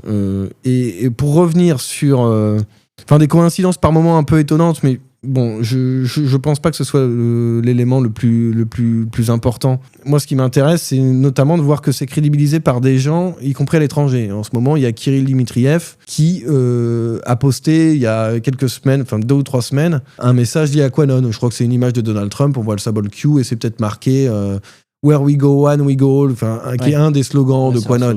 Donc, voir un type comme ça, qui est en ce moment un des hommes clés de la négociation pour la paix en Ukraine, qui est un homme d'affaires très très proche de Poutine, relayer ce genre de choses sur son compte X, bon, c'est quand même assez étonnant. Et plus Trump qui n'arrête pas de relayer des choses liées à ça sur Truth Social. Tout en parlant pas concrètement de QAnon, il y a juste une vidéo qui est assez célèbre où on lui dit vous avez entendu monsieur le président de QAnon Oui, c'est une journaliste effectivement d'un média mainstream qui lui dit c'est horrible, c'est des conspirationnistes d'extrême droite, est-ce que vous soutenez ça? Et lui en fait dérive en parlant du mouvement Antifa, en disant que ça c'est un problème qui attaque des gens et que QAnon c'est des gens qui dénoncent la pédophilie, que c'est peut-être pas si mal des gens qui dénoncent la pédophilie. Donc, mais tout en disant qu'il les connaît mal, il a jamais été très... Mais pourtant dans les meetings il y a un nombre de preuves invraisemblables de moments où il salue les types dans la foule, et à chaque fois des types qui ont le symbole Q. Là maintenant ça commence à être repris. Alors c'est des phrases, c'est des mots-clés, c'est des symboles, mais c'est étonnant de voir ça crédibilisé par des gens très importants maintenant que le truc est un peu retombé, quoi. Oui, parce que là maintenant Q ne poste plus. On parlait du présent, il ne poste plus. Ceux qui sont restés... Alors, il y a eu un énorme nettoyage sur les réseaux sociaux. Facebook a quasiment viré toutes les pages. En tout cas, les françaises de QAnon, c'est terminé. X a fait un énorme nettoyage avant Elon Musk. Oui, c'est vraiment le terme interdit. On aura forcément la notice Wikipédia en haut de la vidéo YouTube pour nous dire attention, c'est QAnon. Allez voir Wikipédia pour être sûr. Et comme je vous ai lu tout à l'heure sur Google, c'est le résumé Wikipédia. Donc là, vraiment... En fait, les cerveaux sont arrêtés à c'est bon, c'est un truc de zozo complotiste. Alors qu'en fait... Il faut quand même se pencher sur la théorie de militaire derrière ça. Il y a un excellent journaliste qui s'appelle Frédéric Egui, qui à l'époque sur RT France, dès 2015, raconte la théorie de Rudi Reichstadt qui vous dit que c'est un truc de complotiste, et la théorie qui pense qu'il y a des militaires du renseignement militaire, même, derrière Donald Trump. Et bon, vous prenez les deux théories, vous voyez laquelle, quand même, vous semble un peu plus proche de la réalité. Et quand on voit les résultats actuellement, on peut se dire, ça a quand même pas mal marché de contourner les médias mainstream, parce qu'ils sont totalement effondrés maintenant. Et moi, j'ai vu ça, j'ai beaucoup suivi l'effondrement des médias mainstream aux États-Unis depuis 2020, où c'était incroyable. Comment la bascule s'est faite et comment d'un coup on est passé de CNN à Tucker Carlson. Et parce que maintenant, les gens les plus écoutés, c'est Tucker Carlson, c'est Joe Rogan, c'est Candace Owens. C'est les podcasts. Ouais, mais c'est ça qui fait l'information maintenant, c'est ça qui rentre dans le cerveau des gens. Et c'est, on va dire, la dynamique la plus fondamentale de la guerre de l'information. C'est comment vous prenez le contrôle du cerveau des gens. Amérique, en tout cas. Oui, en Amérique. Ce que tu dis est valable. Voilà, ce que tu dis est valable vraiment pour l'Amérique. Parce que nous, ça nous arrive pas. On a beau avoir l'instantanéité de l'information, il y a en fait quand même des sujets, quand c'est géographiquement trop éloigné, vous pouvez pas vous y intéresser, à moins d'être un ultra spécialiste du pays en question. Mais sinon, vous voyez ça de loin. Nous, en France, on n'a plus d'infos sur les États-Unis. Les infos qu'on a, ça vient d'agences de presse comme l'AFP, comme Reuters, qui elles-mêmes, en fait, sont abreuvées d'informations sur les États-Unis que par le biais des médias mainstream. Ils continuent encore à avoir leurs infos par CNN, par le Washington Post, par le New York Times, en pensant que c'est ça l'actualité aux États-Unis. Et donc, en France, nous, on vous relaie des trucs. Durant le mandat de Joe Biden, pendant 4 ans, il n'y a aucun média français qui vous a dit qu'il y a un problème avec l'état de santé cognitive de Joe Biden. Ou vraiment à la toute fin, alors qu'on voyait déjà des trucs hallucinants. Enfin, ça a commencé à la fin, oui. Mais c'était vraiment à la toute fin, ils n'ont plus eu le choix d'en parler, quoi. Non, mais ce que je veux dire, en tout cas, c'est que tu dis ce renversement des médias mainstream, je dis bien en Amérique, parce que ce n'est pas du tout, pour l'instant, en tout cas, le cas en France, étant donné la moyenne d'âge de notre pays, qui est une moyenne d'âge assez élevée, nous, nos boomers sont encore branchés, alors de plus en plus sur CNews, et peut-être que effectivement ça sera un des axes clés de la campagne 2027, mais en tout cas nos boomers sont encore du moins branchés sur les médias mainstream. Et aujourd'hui, faire la campagne de Trump en France, c'est-à-dire faire campagne exclusivement sur les médias alternatifs et quasiment boycotter les mainstream, c'est de l'ordre de l'impossible en France. Ouais, mais ils pourraient faire les deux. Le RN évite savamment quasiment tous les alternatives aussi. C'est aussi de leur faute, sincèrement. Ils les font pas monter. Oui, mais après, en France, il faut quand même bien comprendre qu'on est, je pense, en termes informationnels, le pays le plus en retard au monde. Ou en tout cas dans le monde occidental.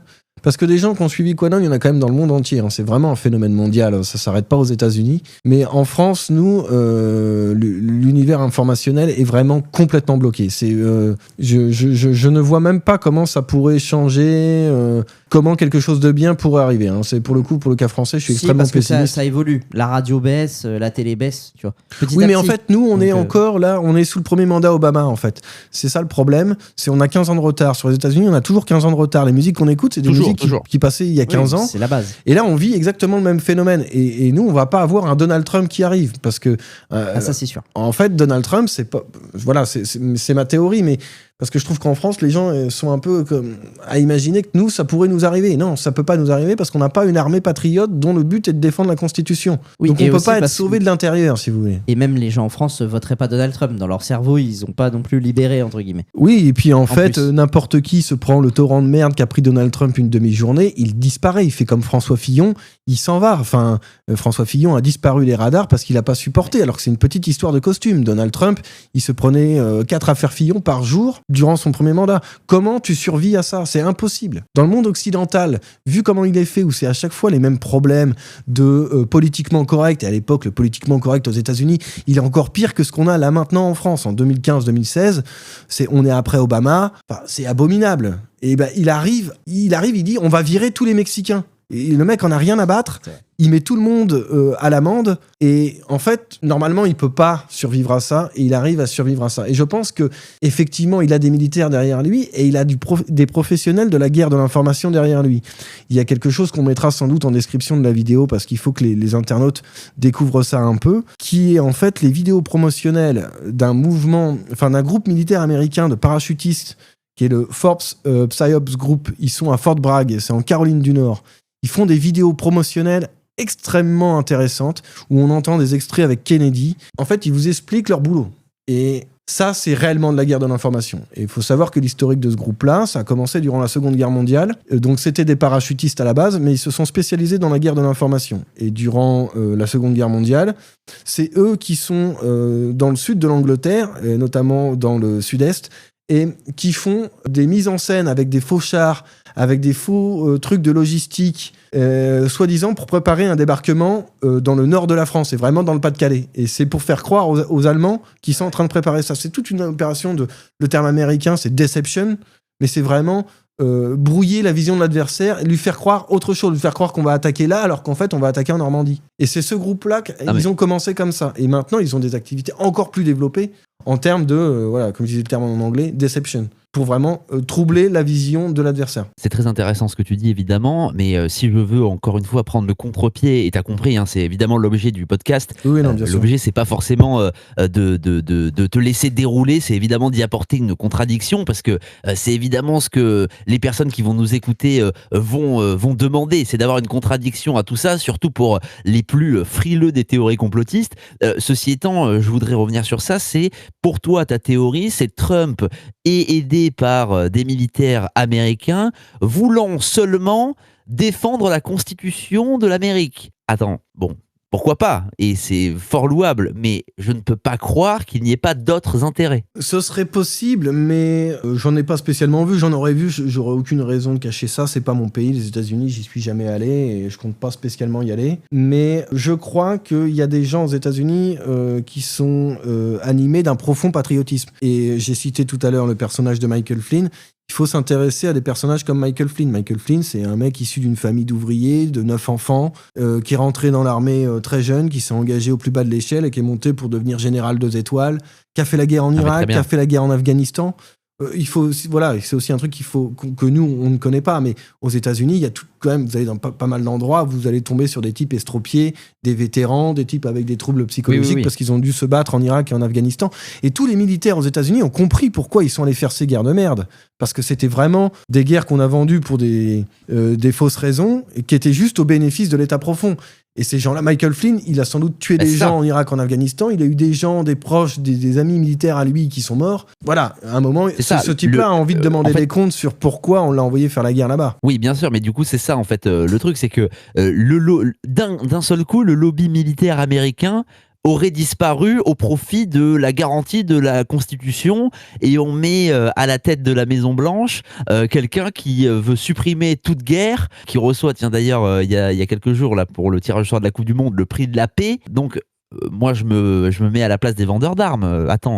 Oui, mais les vendeurs d'armes, c'est pas les militaires. Mais... Les vendeurs d'armes, c'est pas les militaires. Et si à un moment les militaires disent c'est étroitement lié. Oui, mais on ne peut pas aller faire la guerre sans les militaires. Un missile, à un moment, il faut bien un pilote dans l'avion.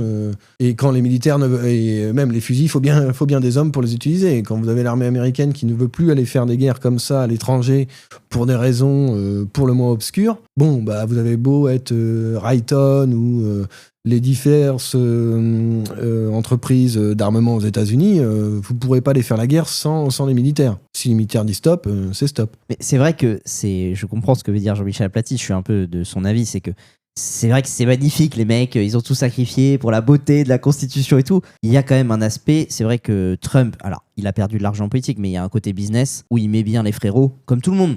Comme tous les présidents et tout, peut-être qu'il y a aussi quand même un aspect business derrière quand même. Bah, je pense pas en tout cas que ce soit la priorité du truc. En fait, si des militaires ont décidé de soutenir un moment un candidat, c'était pas dans l'idée de s'enrichir derrière ou d'enrichir l'industrie de l'armement. Enfin, mais encore une fois, nous aussi, c'est une dimension qu'on a oubliée en France. Mais le patriotisme aux États-Unis, c'est quand même bien plus fort. Ces gens-là connaissent leur pays, d'ailleurs connaissent même sur certains points mieux la France que les Français eux-mêmes. Il faut quand même comprendre que dans ces élites-là, si on cite par exemple un général qui parfois est relié à Quanon, et il me semble qu'il est aussi apparu dans certains messages, qui est le colonel McGregor, dans ses interviews, il y a un buste de Napoléon derrière lui. Tous ces gens-là ont une énorme connaissance du Premier Empire, de Napoléon, de la stratégie militaire. Ils respectent la France pour ça, quoi. Et donc, non, je pense qu'ils sont animés par autre chose que par l'argent. Il suffit aussi de voir ce qu'ils disent. Enfin, de toute façon, ces gens-là dénoncent les réseaux de l'État profond. Ils utilisent le terme de cabale. Enfin, on est quand même sur des trucs en France. La cabale, c'est vous êtes directement épinglé, fou du bus, quoi. Et là, on parle de gens qui ont fait 30 ans dans le renseignement militaire et qui vous disent le terme cabale, quoi, en parlant aussi d'élite pédophile. Donc, bon, il faudrait, en fait, moi, c'est aussi ça que je veux dire, c'est que les gens essaient de s'informer par des canaux vraiment alternatifs sur les États-Unis.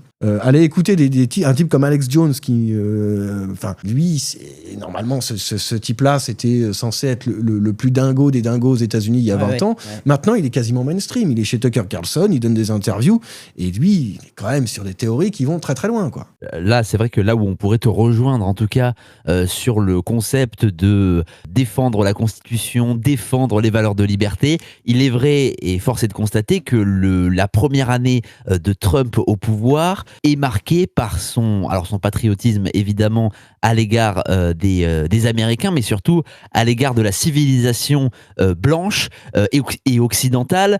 Pour preuve, on a eu samedi le National Security Strategy des États-Unis d'Amérique qui est sorti, et on s'aperçoit dans ce document de plus de 30 pages, document que je peux pas vous résumer comme ça, mais rapidement en tout cas. Donc on a une stratégie assumée de l'America First, etc. Et on a surtout une dénonciation du recul de la liberté d'expression en Europe, une dénonciation des vagues migratoires incessantes en Europe et du risque d'effondrement civilisationnel, c'est comme ça qu'il l'appelle dans ce document. Donc on se rend compte que Trump est finalement peut-être le président américain le plus pro-européen de tous les présidents américains, et qu'il a un but, et là je peux peut-être te rejoindre là-dessus, et ce but c'est vraiment de préserver cette civilisation occidentale qui est en train de perdre la bataille face à une autre civilisation, je ne sais pas comment on pourrait l'appeler, mais c'est la civilisation des BRICS, quoi, si je peux résumer ça comme ça. Oui, alors j'ai du mal à savoir quel est le projet de l'administration Trump actuelle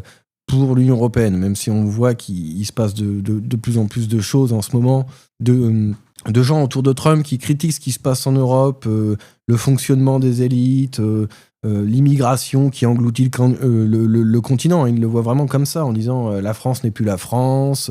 Et c'est des choses qui sont négociées. Donald Trump, quand il a négocié récemment avec Keir Starmer un contrat sur l'intelligence artificielle, il a mis ça en balance avec... il faut arrêter de sanctionner la liberté d'expression au Royaume-Uni. Donc je pense pas qu'ils veulent essayer de sauver l'Union européenne des BRICS, parce qu'en fait les BRICS ne se feront pas avec des pays de l'Union européenne, c'est vraiment quelque chose à part. Là, on est plus dans les négociations commerciales. Mais pour l'Union européenne, à voir s'ils n'ont pas un projet, mais vraiment pour renverser les élites européennes, peut-être mettre fin à l'Union européenne. C'est quand même ce qu'on voit là ces jours-ci avec Elon Musk, et ça commence à être de plus en plus important. Un discours qui, à mon avis, dans les semaines ou les mois à venir, enfin, le débat va se poser, quoi. Qu'est-ce que veulent faire les États-Unis de l'Union européenne, vu que c'est eux qui l'ont créé, et de l'OTAN aussi, c'est pareil, c'est aussi un organisme dont on peut se demander la survie à court ou moyen terme. Donc voilà, je pense que je sais pas si c'était exactement ça que t'attendais comme réponse, Jean-Michel Aplati, mais je pense qu'il y a quand même un projet dans les équipes Trump pour l'Union européenne. Oui, non, mais c'est à peu près ça. Enfin, c'est la vision, en tout cas, dont je me fais de l'administration Trump, et on la partage assez largement. Donc, ironie du sort, Trump est peut-être, comme je le disais, le plus européiste de tous les présidents américains, et il est peut-être celui qui... alors je grossis évidemment le trait, mais nous sauvera de la décadence et de l'état profond européen, ou de la Commission européenne. Ouais, non, je pense que c'est un peu le projet, hein. Il y a là, on voit très clairement que des présidents qu'on peut vraiment qualifier de présidents mondialistes, hein, qui sont Keir Starmer, Friedrich Merz ou Emmanuel Macron, sont en claire opposition avec Donald Trump. Je donne pas cher de leur vie politique dans les 2-3 prochaines années. Ok, bon, bah écoute, c'était très clair. Merci beaucoup, Toussaint Argenteau. Est-ce que tu as quelque chose à rajouter là sur cet univers-là, sur la thèse sur Trump, sur Quanon Oui, vraiment, il y a des gens qui en parlent bien mieux que moi, que je vous encourage à aller écouter ou à aller lire. Voilà, il faut pas se faire être trop rebuté par le côté parfois très catho un peu du truc, très Jésus, parce que dans les messages de Q, il y avait beaucoup de messages liés à Dieu. On sent que c'est quand même, il y a une influence très très catholique là-dedans, et d'ailleurs autour de Trump et de son administration maintenant, c'est ça.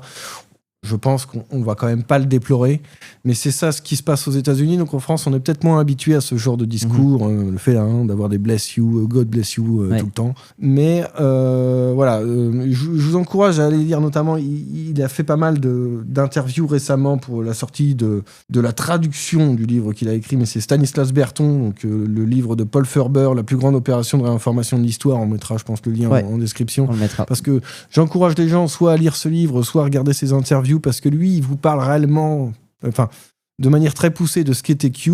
Il a une vision, mais il a quand même bien étudié le sujet, et ça fait maintenant plusieurs années qu'il s'intéresse au mondialisme et aux États-Unis. Allez écouter aussi les vidéos d'Alexis Cossette, mais alors ça, il faut être sur Rumble. Donc si vous êtes célibataire, vous avez déjà un VPN, mais utilisez-le aussi pour aller sur Rumble, parce que la plateforme est bloquée en France, et ça, c'est aussi un truc assez hallucinant. Oui. Mais c'est une plateforme où vous avez des contenus liés à l'actualité américaine, et notamment à ces questions qu'on a évoquées là durant l'émission, très poussées, notamment une chaîne dont on mettra le lien pareil en description, qui s'appelle Dauntless Dialogue, avec une série qui s'appelle Devolved, et c'est sur ce que j'ai expliqué un petit peu sur la dévolution. Là, c'est très bien fait, c'est très sourcé, et c'est issu du travail d'un blogueur américain qui s'appelle Patel Patriot, parce que bon, il n'y a pas que les blogueurs qu'on connaît. Il y a aussi des blogueurs, on va dire, qui sont un peu moins connus, même aux États-Unis, mais qui ont fait un boulot en termes journalistiques de très très haut niveau. Et si vous avez l'occasion de regarder cette série, ça vaut vraiment le coup. Et sur le Russiagate, je conseille aussi de regarder un documentaire qui s'appelle The Plot Against the President, qui un temps était sur Amazon aux États-Unis. Okay. Et c'était en 2020. C'était avant l'élection de novembre 2020. Donc c'est déjà... L'opinion avait déjà changé s'il y avait ce genre de documentaire. Et c'est vraiment le documentaire qui vous résume le mieux le Russiagate. Et regardez-le, parce qu'après, vous serez étonné d'être... comme je l'ai été, moi en tout cas, j'ai été horrifié par le niveau de mensonge possible aux États-Unis, en découvrant réellement ce qu'était que le Russiagate et comment les médias avaient menti à ce sujet-là, où on a atteint un niveau absolument délirant de désinformation et de mensonge, parce que vraiment le mot doit être dit, de la part des médias mainstream, et évidemment repris par toute la sphère des médias français qui sont complètement cons pour aller plus loin que ce que leur dit les agences de presse. Bon, alors pour tous ceux qui écoutent ce podcast en couple et dont le mec a rigolé sur la blague du VPN, mesdames, voilà, ça n'a rien à voir. Hein. Non, c'est pas ce que vous croyez. Ne demandez pas l'explication de cette blague, évidemment. En tout cas, c'est bien parce que Toussaint Argenteau, il nous a fait les recommandations pour toute l'année entière 2026. Vous avez un truc par week-end, les mecs, allez voir. C'est absolument génial. Donc écoute, ça fait plaisir. Merci beaucoup. Et puis aussi, à titre quand même, on va faire notre auto-promo. Nous, on avait sorti un podcast qui était très intéressant sur les mensonges médiatiques qui concernaient Trump. C'était sur les droits de douane et la guerre avec la Chine. Vous retrouverez sur notre chaîne. Hyper intéressant sur pourquoi est-il devenu fou à faire 400% de taxes, ou alors y a-t-il une raison? Exactement. Bon, en tout cas, merci beaucoup Toussaint Argenteau d'être venu dans ce podcast de l'autre côté du mur, d'être venu avec les extrémistes que sont Trotsky et Jean-Michel Aplati, d'être venu souffler notre première bougie. Et oui, ça y est, on commence à peine à ramper. Là, on va bientôt marcher. Anniversaire, là, les mecs. 1 an de podcast, 1 an sur toutes les plateformes de streaming et YouTube, évidemment, qui continue à nous censurer, et c'est pourquoi on en appelle à vos petits likes, les amis. C'est pas pour on s'en fout, non, on n'est pas là pour se la péter, on est là pour être plutôt l'algorithme nous invisibilise, nous on veut être vus, et donc c'est grâce aux durées d'écoute. Donc plus vous restez longtemps évidemment à écouter le podcast, plus on est recommandé, et plus vous likez, plus vous commentez, et bien plus on est vu, et plus on touche un maximum de monde, et ça c'est vachement cool. Donc on voit qu'il y a vraiment une différence entre les écoutes et les likes. Donc les gars, un petit pouce, c'est anonyme, ça ne coûte rien. Voilà, nous on est là, on prend du temps pour vous. Toussaint Argenteau, il est venu de quelque part dont on ne citera pas le nom pour ne pas que la CIA le retrouve. Il est venu dans une cachette secrète chez Trotsky pour enregistrer ce podcast. Dans le bunker. Donc les amis, récompensez-nous avec vos likes, et puis évidemment pourquoi pas vos partages. Mais oui, il y a des amis un peu éveillés, ou qui ont envie d'être éveillés, ou qui sont même trop endormis. Bon, vous partagez un de nos podcasts, il y a plus de 50 épisodes, faites-vous plaisir. Non, mais c'est ça. En fait, nous, on veut juste qu'ils aient le choix avec 2 thèses, quoi. C'est-à-dire, ils ont tous entendu Quanon, c'est des malades mentaux, c'est eux qui ont tiré sur la pizzeria. D'accord. Et qu'est-ce que c'est sinon dans le fond du sujet quand on en parle 1h15, 1h30 tous ensemble? juste envoyez-le à quelqu'un qui a l'intelligence de pouvoir écouter des contre-arguments. Et je sais que récemment, nous ont rejoint des gens qui écoutent et nous et des médias mainstream, mais il n'y a pas de problème. Mais au moins, vous avez les deux versions. Bienvenue les amis dans cet espace de liberté. On va libérer Toussaint Argenteau et puis nous, on va se retrouver lundi prochain pour un nouveau podcast sans faute dès 18h. On sera là évidemment à Noël les amis. Nous, on prend pas de vacances avec Trotsky, on en a rien à foutre. Nous, on est là après avoir bouffé je ne sais pas combien de magrets de canard, de dinde. Oui, on va fourrer la dinde comme tout le monde et de bûches de Noël. On sera là comme l'année dernière. Donc continuez à nous suivre. Merci d'être là et à la semaine prochaine. Bye bye. Et tout de suite, pour ceux qui veulent rester encore avec nous, on vous bascule sur l'épisode justement de Trump et la guerre commerciale avec Xi Jinping. Donc ceux qui restent, je vous dis à tout de suite et puis les autres, à la semaine prochaine 18h.